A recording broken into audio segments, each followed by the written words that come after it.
Good evening and welcome to Tuesday's Encounters in New York. My name is Mark Beecher. I'll be your host tonight.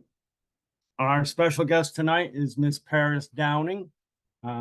Paris will speak to us about how language shapes our experience in life. Paris is an accomplished hyperpolyglot. She's a member of IPEA, and so she studies languages, and she's also very interested in language, music, dancing, religion, multi-interests, an extraordinary young lady. So welcome, Paris, and open your microphone. Hello, Mark. It's a pleasure to be with you today. How are you? It's exciting. Good. Yeah, I'm excited to be here. Okay. So how did you start? What languages do you speak, and how did you learn them? Great question. I didn't speak any other languages until I was about 11 years old. Et la première langue que j'ai appris, c'était la français. The first language I studied, it was French. Después de esto, yo aprendí el español. After that, I started studying Spanish.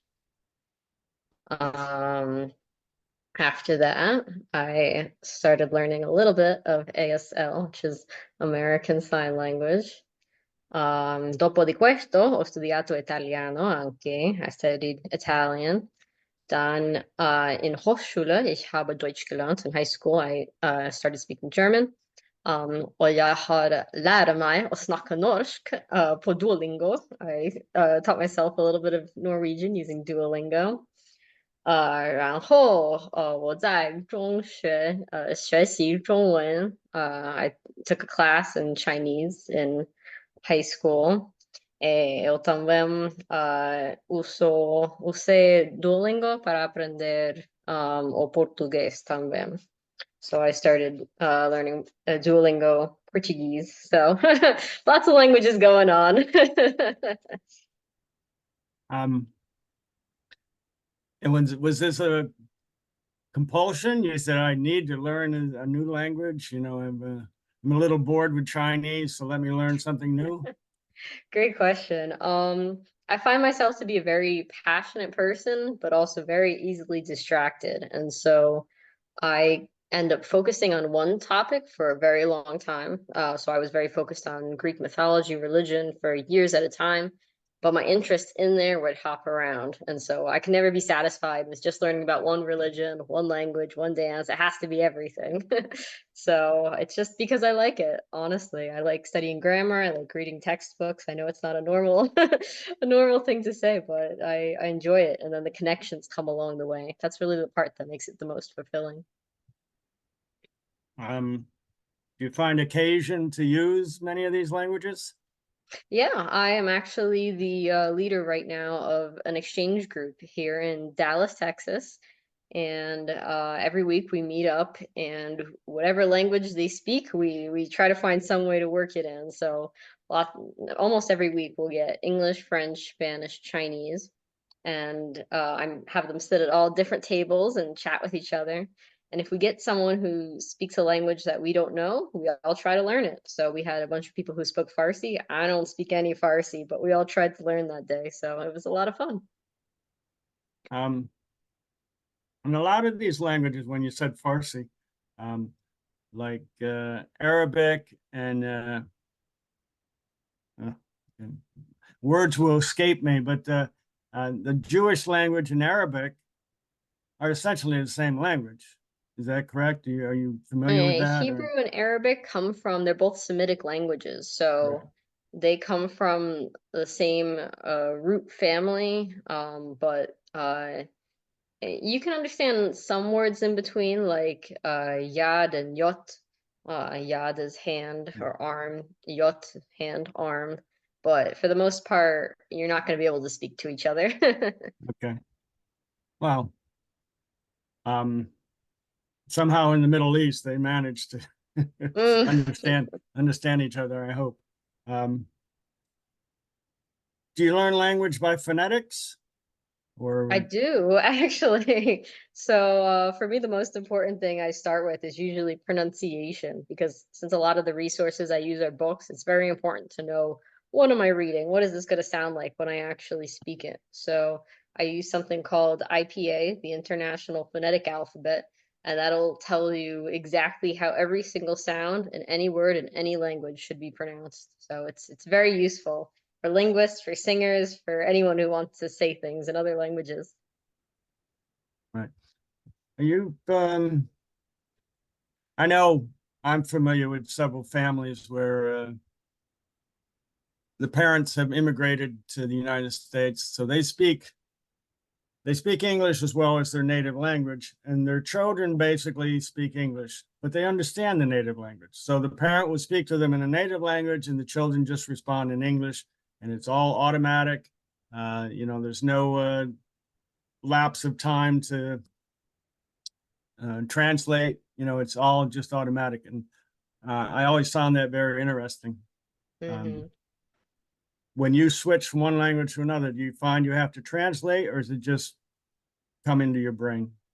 It depends on the language. If it's something that I'm very fluent in, like French or Spanish, it's just boom on the spot. It just goes. But if it's something that is a bit harder, Chinese, Arabic, that's definitely going to take more time. But I'm always very impressed when I meet these second, third generation people who can speak the language. Um it's something amazing. Everyone has different levels of fluency, but it's no less of a miracle, whoever does it. Right. What is the obstacles that many of us face in learning a new language? Hmm. It's so funny. So people compare languages. They say like, "Oh, Spanish is easy, Chinese is hard." I don't think there's a single easy language out there. And you might argue and say for an English speaker, maybe something like Norwegian, Swedish is easier, but if you look at like the grammar for Spanish, I if you want Right. to get good at it, it takes a long time. So between understanding the grammar, if that's the path you want to go. A lot of people just learn through listening, and I'm very jealous of that. That is not a Yeah. talent I have. Some people, you're gonna have to know a lot of vocabulary. That's a problem. And pronunciation, you have to be able to speak clearly enough to be understood by native speakers, which a lot of people don't think of that. And then they get into the country and they're like, all my English speaking friends understand me. How come nobody here can? Right. The accent can be quite a problem. So it's a lot. It's a lot to juggle. Um, of course, and I was thinking about uh, just in the English language, the vowels and the consonants, um, and just the enunciation on them and how that transfers or makes it more or less difficult to transfer to a new language, like just the A being an A in Spanish, or Mhm. just those little differences in enunciation, which the native speaker is going to look at you and Mm. say, "We don't understand what you're saying." Um, are English vowels translating to other languages? Is that an easier concept, I don't or know if you can so much as just translate a sound. If you're trying to get like a hmm, certain accent, you might have certain ways of going about it. I'm trying to think of I can't unless it's like a loan word. So you take a word from another language, like in French you have the expression je ne sais quoi, and you're not going to say that as an English speaker. You'll say it has a little, je ne sais quoi. You know, it's the same sounds, but you add your accent to it. But in the case of having an accent, I find a lot of times it's the little vowels that give us away. Vowels have to be very mhm. precise, and for English speakers, our vowels are very obvious.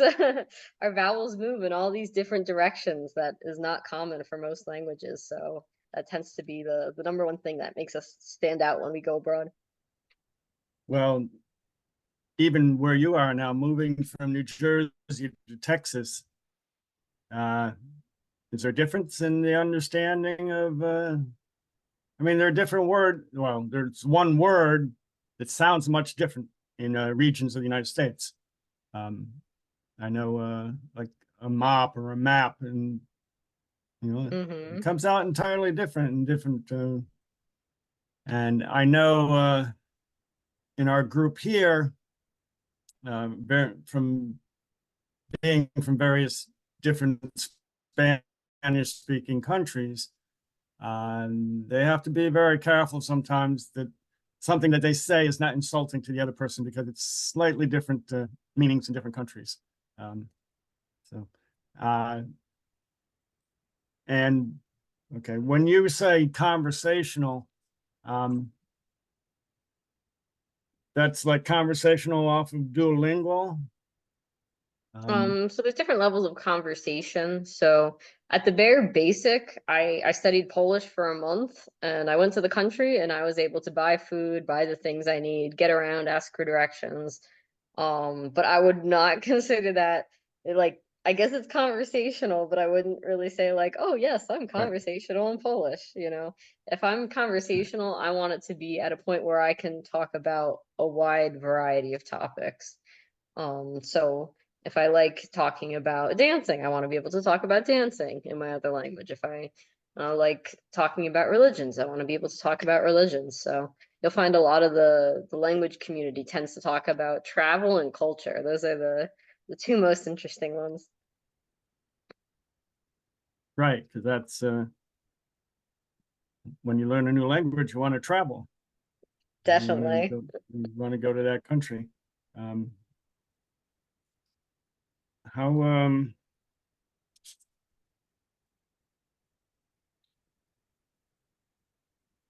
what is well besides probably Chinese, what are the more difficult languages? Is like would you think Mhm. Russian is a different language difficult or So there's actually a rating system, and they do it for English speakers because obviously, if you're a native Spanish speaker, Portuguese is not going to be as hard for you as it's going to be for someone who speaks English. So right? languages at the bottom, this will be like level one easiest, are going to be Norwegian, Swedish, Danish, Spanish, French, Italian, Portuguese, and Indonesian. Indonesian's there because even though it's very different from our own, there's no verb conjugations, there's like a nice simple word order. It's a very nice language. Up one, I don't remember if I already said German, but this level is for like just German.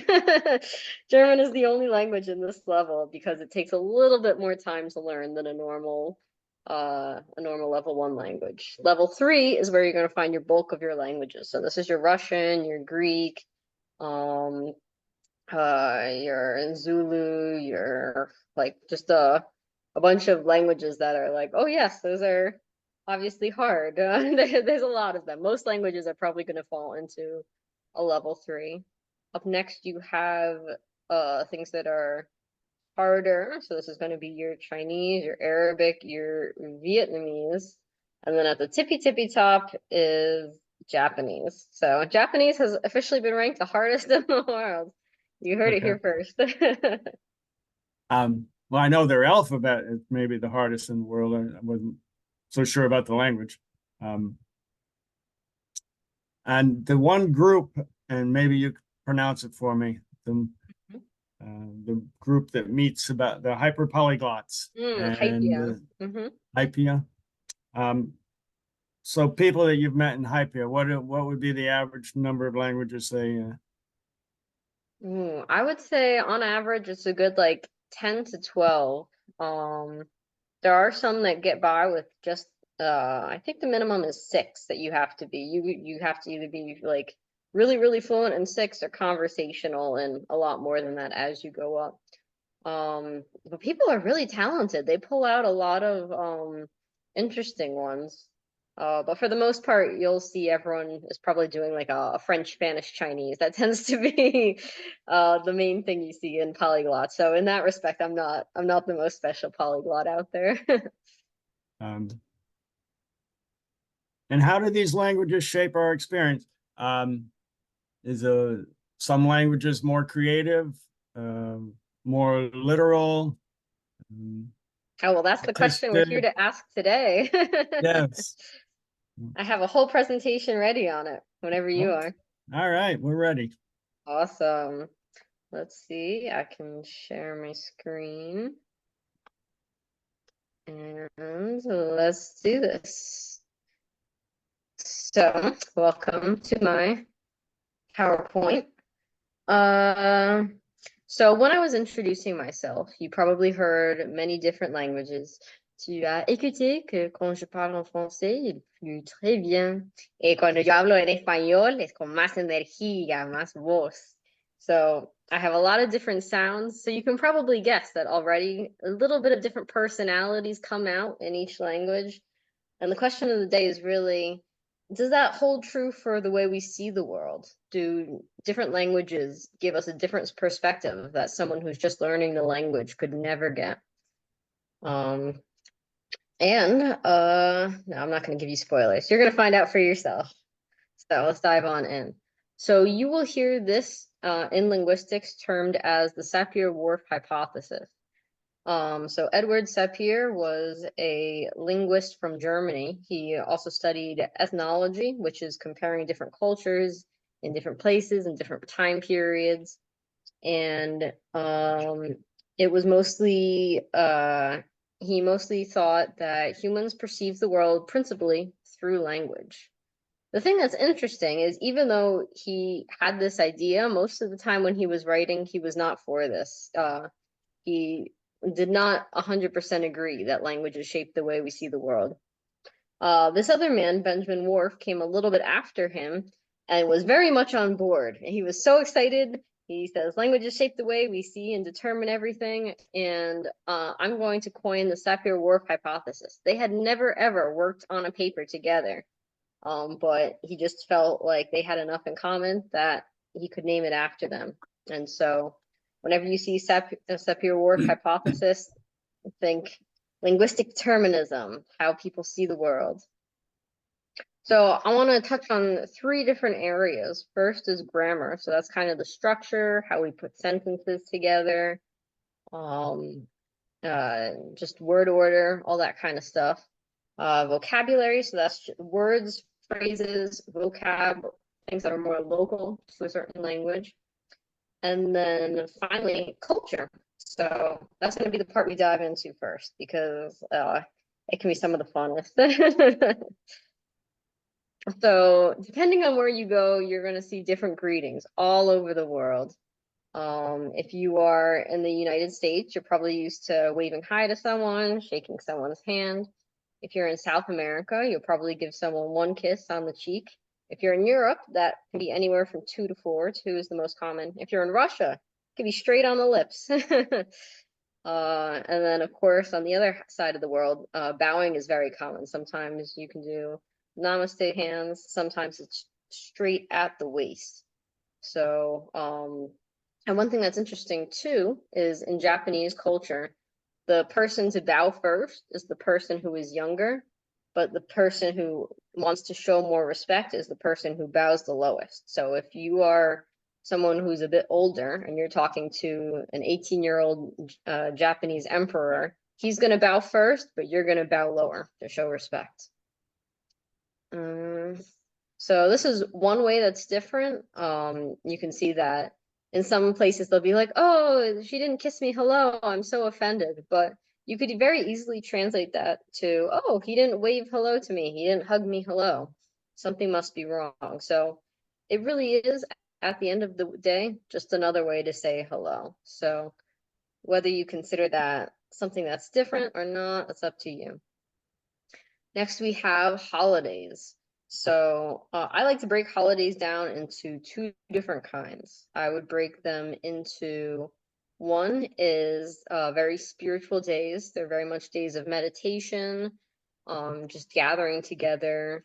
I would say something like any day that you're really like praying, like maybe Thanksgiving in the US. It's not really praying, but it's very much a day of thanks, and you're getting with your family, you're thinking about your values. That's a very calm kind of holiday. And then you have your crazy holidays, the ones that all those years ago made people want to convert from their local religions into Christianity. So you have stuff like Carnival, April Fool's Day, days that are more about celebrating, just enjoying life and having a quick break from routine. So we all have these holidays and we all have like a different splattering of both kinds of holidays. So at the end of the day, this is just one more thing we have in common. You might say, oh, well, they do it differently. They have incense, they serve wine, but we're all celebrating the same thing more or less. Another important thing, it doesn't really fall into the holidays category, but major life events. So up here in this top corner, we have a young man in Vanuatu, which is an island in Oceania. And for his coming of age, what he has to do is tie bungee cords, well, technically ropes, lianas around his ankles, and then jump from this really rickety looking wooden thing. And once he does that and he survives, that's his coming of age day. And he can say, I am no longer a boy, I am a man. We have a funeral over here. I picked a Jewish funeral because one thing that's unique about it is you have to be buried within 24 hours of when you die. So everyone just drops what they're doing and comes to support this person in such an extreme time. Over here we have a birthday. I picked a Korean birthday because in Korea, everyone celebrates their birthday on New Year's Eve. So whether you were born on January 2nd or December 29th, you're all going to celebrate it the same day. So everyone will be 1 year old, even if they have a whole year apart for age. And then there's some religions that don't even celebrate birthdays. You have Jehovah's Witness, who they believe the only holidays you should celebrate are those about God. And birthdays kind of take away from that, so they don't even do that. Over here we have an Indian wedding, and just like with our weddings, they dress up, they want to look the best. It's a lot about art, it's about just being your most stunning self. Even if it does last from anywhere from 3 to 7 days, it's still about embracing that new part of your life with a new person. This one down here is particularly sad. This is in Japan. This is a shrine to unborn children. So parents who have lost a child will come here and they'll knit hats for these little children, statues of little children. And it's a way of either saying, please take care of my kids in the next life, or take care of my kids in this life. Like, I want my kids to grow up strong. So it's a very powerful image because even though we don't really have anything like that in the US, I don't think there's anyone in the world who can say they don't understand a parent's loss when they go through something like that. It's a universal feeling. And then to the right of it, we have a baptism, which is a way of saying welcome into the world, welcoming a baby into a community, and just showing a child you have a lot of support. You have a whole community that takes care of you. Now, why go into such detail about all of these events? Ooh, wrong button. This actually closely follows Erik Erikson's stages of development. So Erik Erikson was into psychology, and he had this belief that different stages of life have to ask themselves different questions. So if you're an infant, your main question in life is going to be, do I trust these people that I'm with? Will they give me food and water and shelter? Once you get into the toddler stage, you might say, is it okay to be me? Am I allowed to do what I do? Or is it going to be my parents who are always going to make these decisions? If you're a preschooler, it's going to be about guilt. So this is be what I be, do what I do. When you get to a school age student, it's a lot about inferiority. Am I good enough? Can I be okay? Am I an acceptable person? When you're a young adolescent, anyone who has teenage kids, there's a lot of role confusion. Who am I? What am I supposed to do in this world? What is my purpose here? You get into young adult stage. It's a lot about intimacy versus isolation. So am I going to find someone who loves and cares for me, or am I going to spend my life alone? And then you get into middle age. This is about productivity or stagnation. So, am I doing enough? Am I being enough? This is why you see a lot of people have midlife crises. It's about just am I helping? And then finally, lastly is did I do enough with my life, or is it time to despair? Did I accomplish everything I wanted to do? And if you look back at all these events, these important events in life, even though we might not celebrate the same events, you can see that for this boy doing land diving, it's a coming of age. So it's about like role confusion. It's child to adult. He's now a man. At funeral, it's a lot about coming together. Like, what do we do with this tragedy? Did this person do enough with his life? If we all gathered here, maybe we can show that yes, this was a person who had value. For birthdays, it's just about taking care of you, making sure that you feel individual, unique. That can impact any age. Marriages, all about isolation versus love. Once again, about loss, about community, about coming together. And this is about bringing someone new into the world. So you're showing the baby, and the baby's not going to be able to understand, but the baby can say, "Oh, I have a community. This community will support me, will look after me, will protect me." So you really can see that no matter where you go, all over the world, everyone goes through these same things. So that was the cultural half. Now we're going to dive into the grammar half. So why is it that, or I guess back to the fundamental question, do different languages make us think or feel differently? We look at culture. Culture is different in different places, but overall we feel the same. Does grammar have anything linking to making us feel different? So different languages speak in different orders. If you speak English and Spanish and French and Portuguese, this is all going to be, I like pizza. This is probably one of the most common ones out there. If you are speaking something like Japanese, Korean, Latin, I pizza like. So your verb will always go at the end of the sentence. And then a lot of these are a lot less common. I see in Chinese you might say something like pizza, I like. But that's definitely not the most common. And just to show you what languages speak what, I found this nifty map so you can see what is most common. So our language, English, falls in red.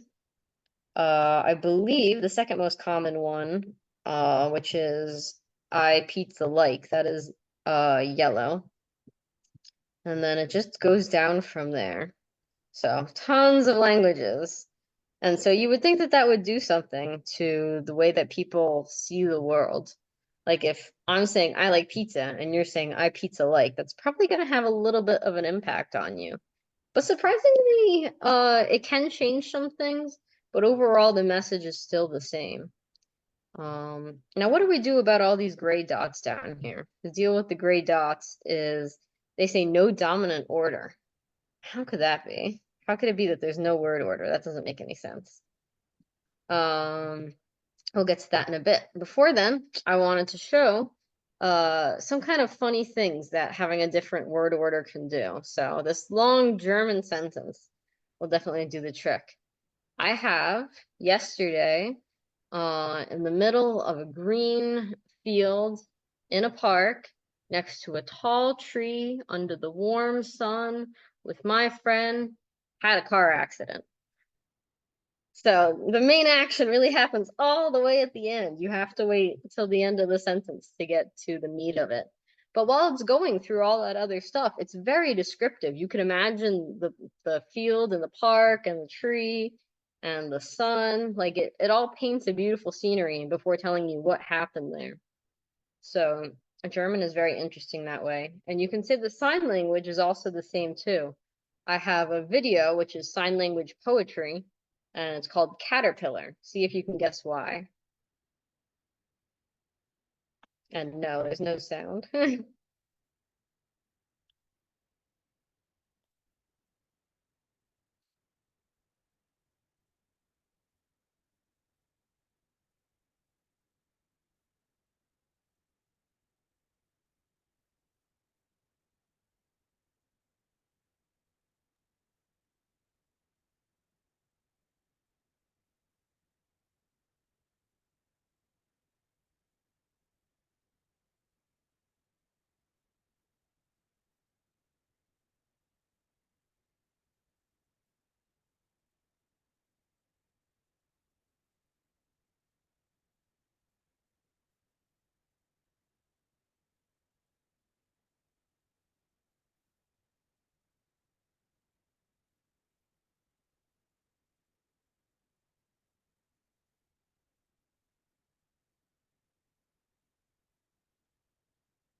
No veo Mark.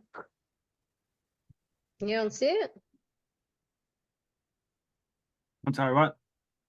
You can see the video, right? Oh, yeah, yes, yes. Oh, okay, good.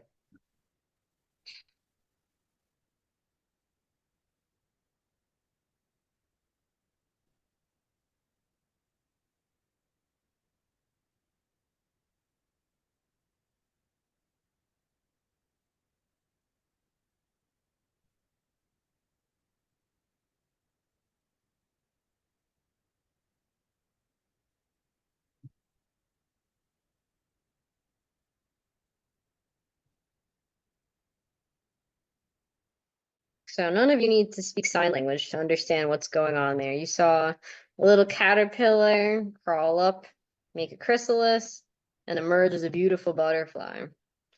Now you might say, wow, that is a whole nother way of communicating that spoken languages can't do.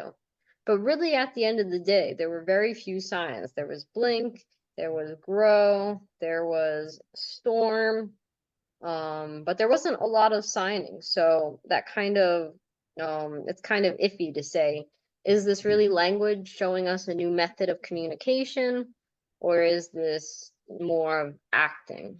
So people are still on the fence about that one.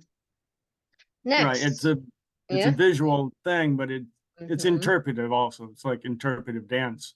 Yeah, absolutely. So it's very debatable whether it's different, whether this proves like, oh, there's some languages, there's not something intrinsic that makes it unique.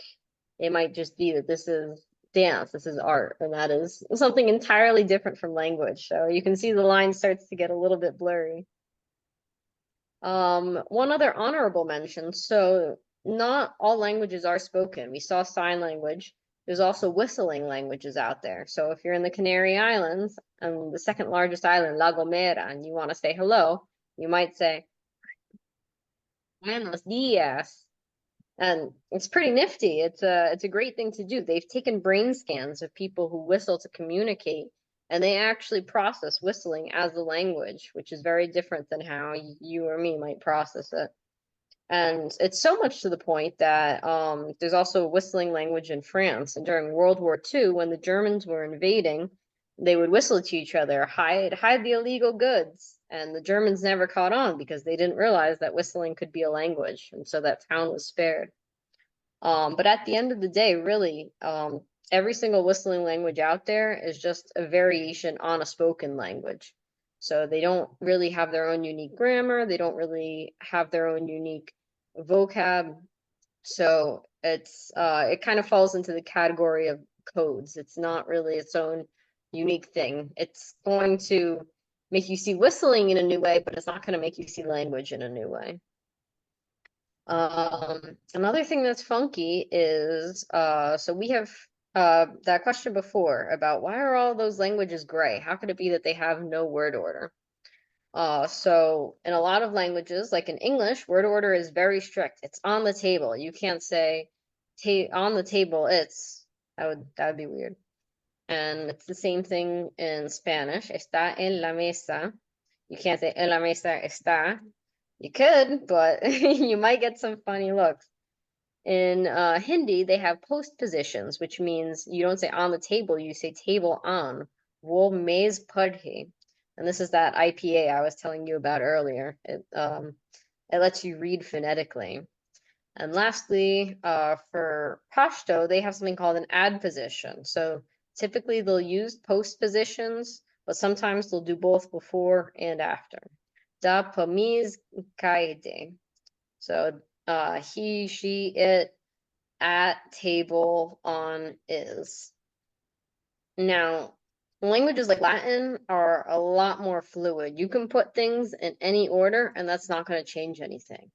So how could it be that the girl sees the dog is different than the dog sees the girl? That's kind of like the main point of English. Well, they changed the endings of words. So normally you would say puela for girl, puela cantat. If you want to say of the girl, hueste es puelai, you have to change the ending.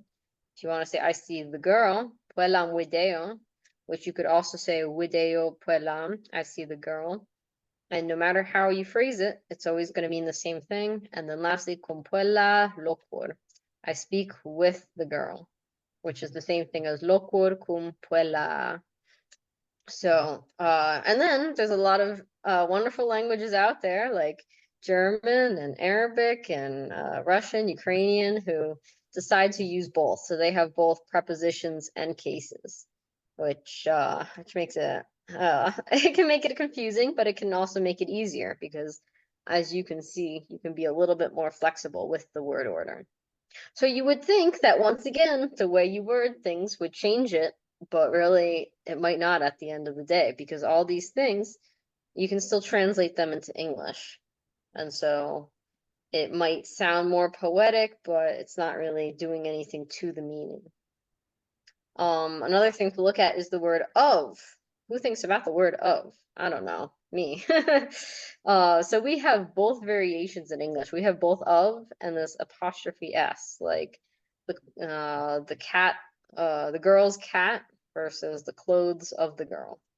So in a lot of languages, French, Spanish, Latin, Ukrainian, Arabic, we all have it's going to be usually the object that comes first and then the person it belongs to second. So la casa de mi amiga is the house of my friend. And then all these honorable mentions down here, boy, are there a lot. But the same thing over here. So mein Bruder's Freundin, my brother's girlfriend. So you just add an S, they don't even use an apostrophe, and it can mean the same thing. 我的朋友, watashi no tomodachi. Like all these things have the person first and then the thing that belongs to them second. So, but at the end of the day, they really mean the same thing. It's two different ways to get to the same answer. So while to us English speakers, it's going to sound weird to say the clothes of the girl, you would want to say the girl's clothes.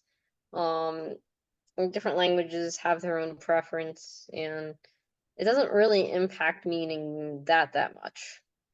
It's not some hidden secret, which is really at the end of the day what we're looking for. Now here is an interesting one. This is so far the best piece of evidence I have come across for different languages mean seeing the world in different ways. So in Australia, there are a ton of Aboriginal languages. This little circle up here, and sorry for butchering the pronunciation because this is actually one I haven't studied. This language up here is Gugu Yimithir, and all over here are a bunch of Paman languages, including Kuk Thayor. And what's interesting about these languages is instead of saying to the left, to the right, they say north, south, east, west. And it's not like this is north. You have to memorize at all times which way is north. You always will know. And so if I want to say, oh, grab that pencil that's to the southeast of you, we'll know what pencil to get. And the trickiest thing is when they're saying hello to each other, it's not hello, it's what direction are you headed in? And then you have to say where you're going. So you better know because this is something a 5-year-old could do. And I think anyone here in the group would probably struggle to do that. If you ask me where north is, I don't know. So it can be a little tricky. But this means that when they're putting things in order, so let's say I have a picture of a man when he's young and then he's a bit older, older. We always do left to right. If you're speaking Arabic, you might do right to left. If you are speaking these Paman languages, you're going to do it from east to west. So if you are looking towards the south, you're going to put it, I believe, right to left. If you're looking from the south, you're going to put it. Oh, I can't even get my directions clear enough to do it. It takes a lot of brain power, but this is something if you ask any 5-year-old in this land, they will just be able to do it. Right. So that is pretty convincing evidence that there is some kind of knowledge out there that we as speakers of other languages don't have. But if you were to take an English speaker, drop them in there, they would learn it. So it's not like this is something that is just impossible to do. It just takes some learning. Let's see. Another one that is even more fascinating is called evidentials. So you can't just say you can't just say my wife is pregnant. You have to say my wife is pregnant, and I know because I see it. I know because I hear it. I know because my friend told me. I know because I saw her belly. You have to say exactly how you know this, and if you get it wrong, it's considered a lie. So let's say there's camels walking in the sand. You know because you saw their footprints, which is visual, or do you know because you saw them, which is visual? Do you know because you heard them, but you didn't see them? Do you know because you saw evidence of them, so their foot tracks? Do you know because somebody told you? Hearsay. And they have 30 or so different endings that you can put onto your verbs to say how you know this. So it's very strict, and it's so much about telling the truth that if this husband were to walk away and they asked him, how many kids do you have? He would have to say three, last time I checked. If he doesn't say last time I checked, well, then he could be lying because you never know if his wife gave birth, if one passed Yeah. away, if they all ran off. So you have to be very clear about how you know this information. Um, this is a fun one. I think we have passed officially into vocabulary. So we looked through grammar, and there's definitely a lot of weird things out there. But it's not so weird that we can't understand it, because even though we don't speak the language, we still kind of understand how it works. So let's see if there's anything vocab-wise that cannot be translated. First, when we're counting in numbers, we obviously have 10, 20, 30, 40, 50, 60, 70, 80, 90, 100. This is called base 10 because every 10 numbers, we give it a new name. Now, if you were in France, you have your normal 10, 20, 30, 40, 50, 60. But then suddenly, when they get up to 60, they decide to make it a base 20 language, which means every 20 numbers you get a new name. So 70 is 20 plus 10, 80 is 4 times 20, 90 is 4 times 20 plus 10, and finally we get back to 100. If you are speaking Danish, it gets even more complicated. We got 10, 20, 30, 40 like normal, and then we start getting into decimal points. So 2.5 times 20, that's 50. 3 times 20, that's 60. All the way up until 100 is normal again. So Danish people must be good with math or something. Yeah. Um, but it's funny because when they speak in normal conversation, it's just something you memorize. So I would know in French, 80, that's just 80. You don't always say, oh, I have a 4, carry the 1, make that a 20. Oh, it's 80. No, I just memorize 80, that's 80. Same thing with Danish. You're not going to sit around doing math all day. You know what the word is. It's just it comes from a very funny place. And last we have Piraha, which is a language that's spoken in the jungles in Brazil. They are a language that also has a very good case for this Sapir-Whorf hypothesis. They don't have any numbers. They just have small number or big number. And so they did a study to see, like, is this just 1 and 2? Is this just few and many? Like, what are they trying to do? And so they had them count up from 1 to 10. They would place a stick in front of them. So this is 1, and they would say, small. And then they say 2, and they would say small.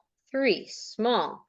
4, small. 5, big number, big number.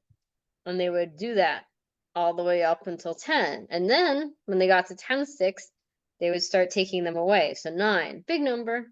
8, big number. 7, big number. All the way down till 4. And finally they said small number. So it's not like an exact thing. It's not going to be like, oh, 4 is exactly where we stop, depending on whether you're going up, depending on whether you're going down. It's just small number, big number. And that means that if you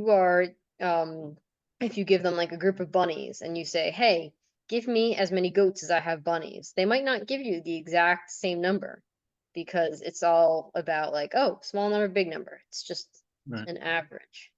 So that is another good reason that possibly this Sapir-Whorf hypothesis is true. Colors. Colors are a fun one. So back in ancient Greece, this is the color palette we were working with. You may notice there is no blue The closest thing we have is this like greenish, grayish thing. And so when they're describing the sea, they'll say on a stormy day, oh, it was wine red, wine purple. If it's a clear day, they might say it's gray, like somebody's eyes.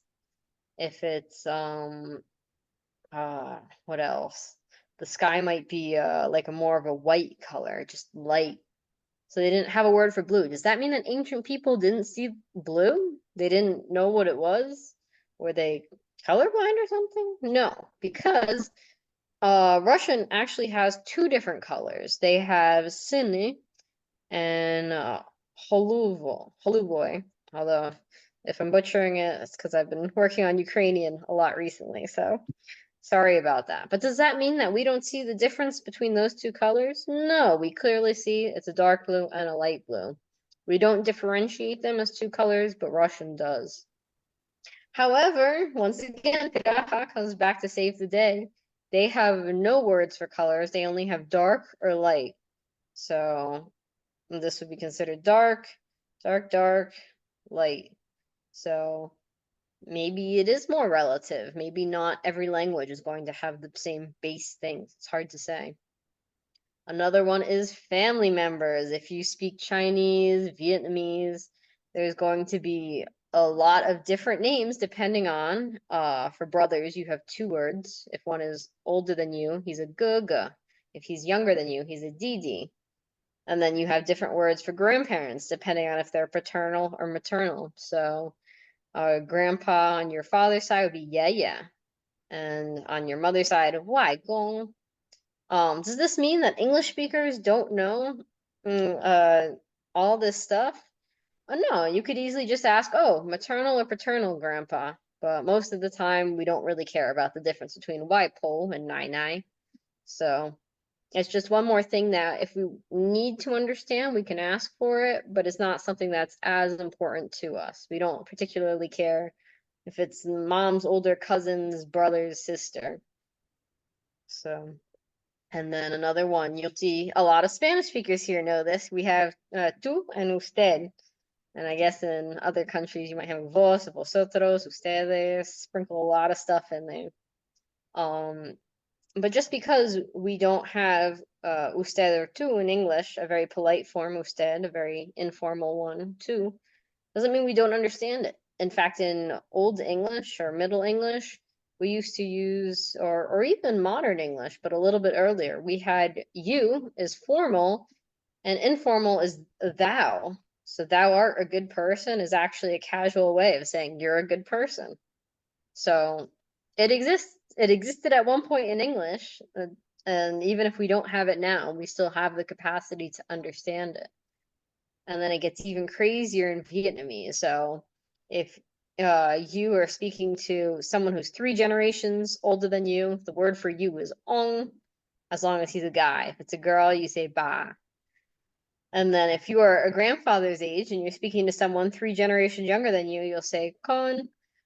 But depending on who you're speaking to, you're going to have a different word for you and I. And it's all, it's a lot to remember. But at the end of the day, we still understand it. We don't use it. It might take a lot of studying because that's not something we're used to, but we can still understand it. So I don't think that necessarily qualifies as Sapir-Whorf things that are so out of our range of understanding. One thing that I'm sure everyone has thought of by now is gender. So, French, Spanish, they all have masculine and feminine. German has male, female, and neuter. And so does Norwegian, Swedish, Danish. But gender actually has nothing to do with like an actual human's gender. So the way gender came about is we had all these words that fit into one category, all these words that fit into another category. So we might say something like die Uhr. Why is it always like die Uhr? What can we use to describe that? Well, we also use the word die for Frau, a woman. So maybe let's just call all of these words female and all of these words male. And that's how you end up with a situation where das Fraulein, a little girl, can be neuter, and Kvinnen, a woman, can be male. So nothing to do with gender at all. Now, there was a study a while ago that was saying, depending on what language you speak, you're going to describe certain words in a different way. So if you take the word bridge, a German speaker will say, oh, it is very sturdy and strong and fortified. And a Spanish speaker might say, oh, a bridge is very beautiful and well designed and it's very pretty to look at. But unfortunately, the study that did this was not actually proven. So it was never a published study, and there has not been any ability to replicate it. So we don't actually have any scientific proof that that is the case. In fact, what they found is some of these words that they describe as more male, they sometimes use as more female. So somebody might describe the bridge as valuable, and in one example they'll say, oh, that's an example of a male word, and in another they said valuable and they said it was female. So not exactly the best science. Ooh, now here is another really good try at showing that different languages think differently. So if you're speaking in Spanish, you're not going to say, I broke the vase. You're going to say the vase broke itself, or the vase just broke magically. I don't know how it happened. And they did a study that showed that in languages where, in Spanish, they said, who's at fault? And a lot less of the time, they would say the person standing nearby is at fault. And meanwhile, for English speakers, if they said, I broke the vase, they would say, oh, well, obviously it's that person's fault.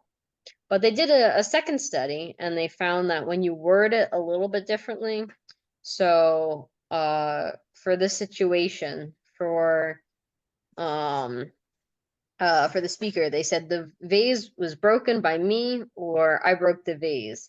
And in this situation, you can see it's pretty similar. And in this situation, they said the vase broke itself or the vase was broken. And so in this situation, they said it was less likely that the person blamed it.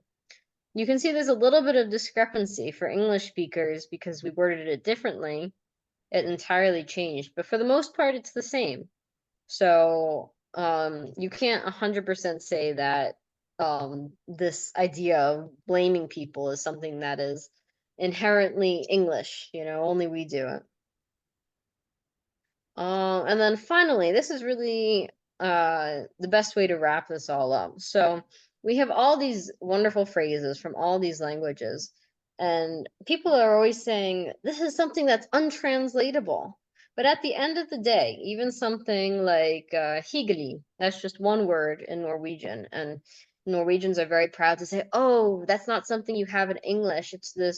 It's happy, but it's like a happiness you get when you're sitting by the fire with your family and you're very warm and cozy." Well, you just described it. That's not something that's untranslatable. What we're looking for to prove Sapir-Whorf hypothesis is it has to be something that cannot be translated. Only people that speak that language understand it. You might say again, l'esprit d'escalier. Oh, it's so beautiful. The spirit of the stairs. This is when you're walking away from a fight and you're thinking about everything you could have said to that person. Well, you just explained it. Even if it is a little bit more idiomatic, it's still something that can be translated.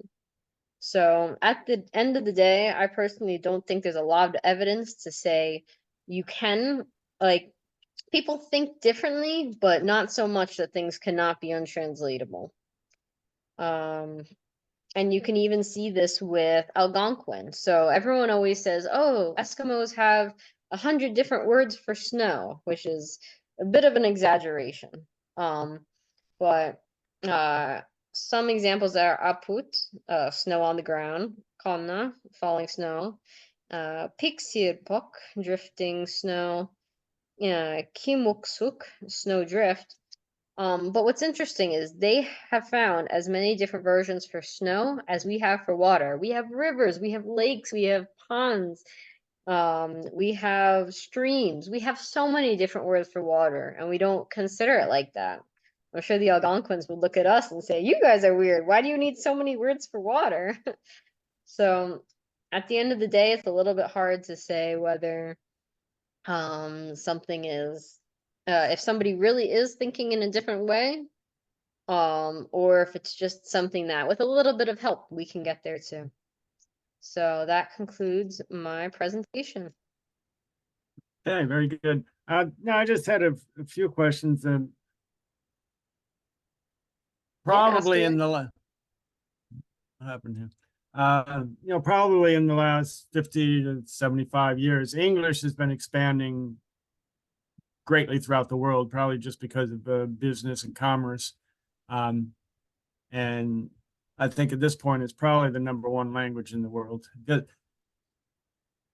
Every country, even though they have their own language, it would also, because of the commerce, they learn how to speak English so that they can trade with the world. But your group that meets, I guess, on a regular basis, the Mm-hmm. Hippia. Yep.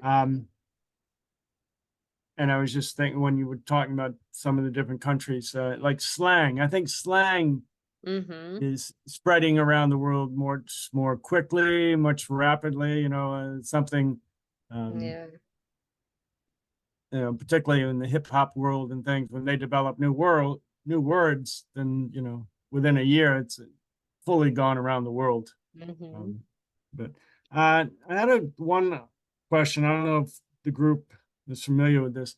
Uh, Probably about 60 or 70 years ago, they tried to develop what they called the Earth language. It'd be universal. Uh, Mm. and it became known as Esperanto, but it never really got any traction around the world. I guess maybe a few people are interested in it, but it never took off to say. And it would be such a great idea if everybody in the world spoke the same language, but it never happened. And I think it's just because of so many things about how their language.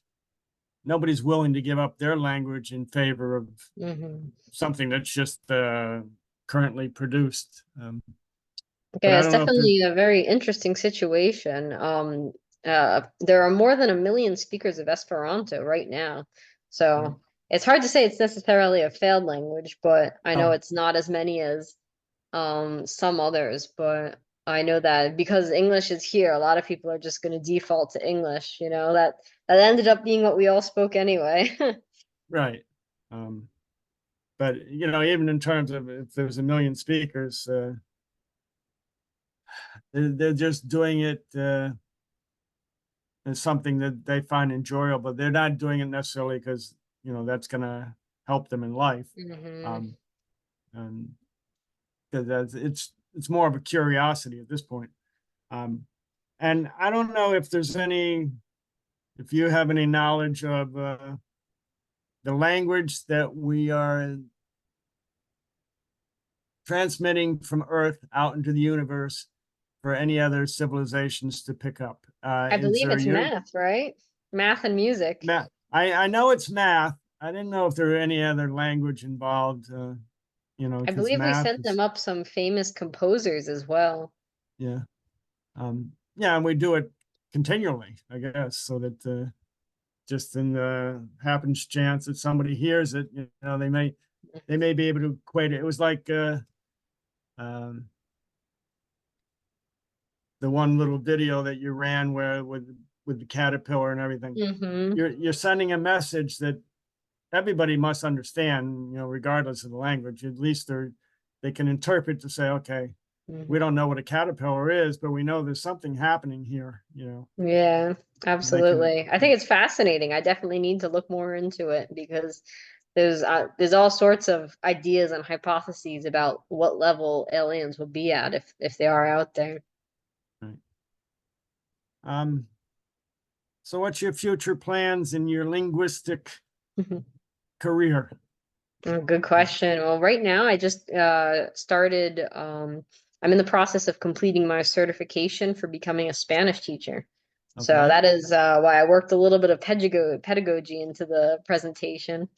And I'm very excited. I cannot wait. It's been a long time coming that I have a job that is centered around languages.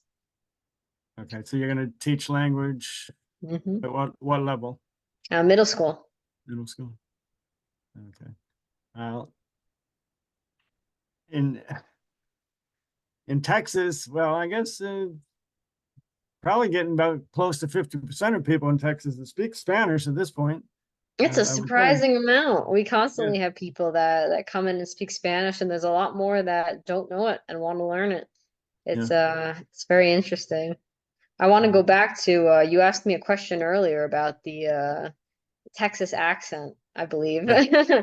about the vocab. It's very interesting living here. So for the most part, the people are coming from all over the country. Everyone wants to be in Texas. So the youth, for the most part, they speak like Northerners. They speak like me.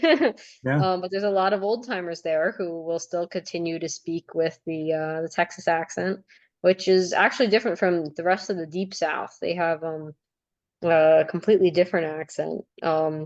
And they have different culture, different customs. So for them, you must say sir, ma'am, and if someone were to say sir or ma'am to me in the North, I think I would be a little suspicious. I might be offended. Like, what do you mean, ma'am? Yeah. Well, what are you trying to get out of me? You know, it's not something we do up here culturally. So it's very different. It really is sometimes like being in another country. Oh, yeah. I mean, I don't know much about Texas other than what I read about the politics in Texas. It was Mm, alarming. yeah. Um, so we have other people on the line. Does anybody have questions for Paris?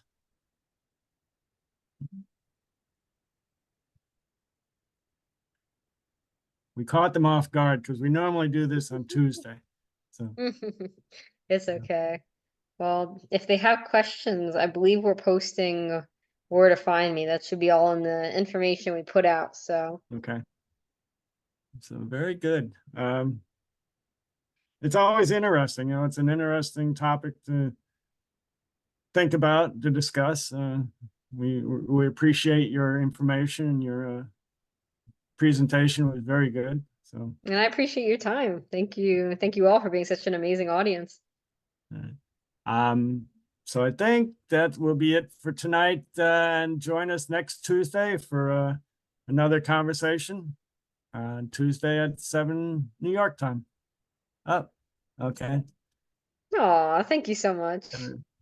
All right. Thank you. Have a great day. You too.